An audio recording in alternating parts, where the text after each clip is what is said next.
बालक पालक, Natarang, timepass, nude, रंपाट, Balgandharva अशा बऱ्याच दर्जेदार कलाकृती मराठी सिनेसृष्टीला दिलेल्या रवी जाधव यांची 2025 या नवीन वर्षाची सुरुवात खूपच खास झाली आहे.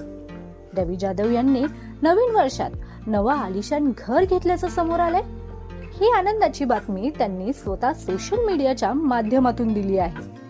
लोकप्रिय दिग्दर्शक रवी जाधव यांच्या नव्या आलिशान घराची नुकतीच वास्तुशांती पारंपरिक पद्धतीने पार पडली.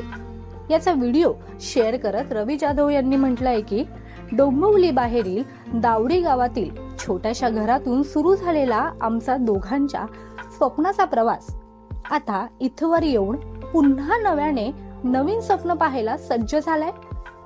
आमच्या नव्या घराच्या वास्तुशांतीचे हे काही खास क्षण. आपले प्रेम आणि आशीर्वाद असेच आमच्या पाठीशी राहू द्या ही विनंती. रवी जाधव यांनी शेअर केलेल्या व्हिडिओमध्ये त्यांचं आलिशान घर पाहायला मिळत आहे. निसर्गाच्या सानिध्यात आई वडील आणि भावंडांच्या फोटोंनी रवी जाधव यांचं घर सजलेलं पाहायला मिळतंय. मराठी रीतिरिवाजनुसार रवी यांनी आपल्या कुटुंबियासोबत नव्या घरात प्रवेश केलाय.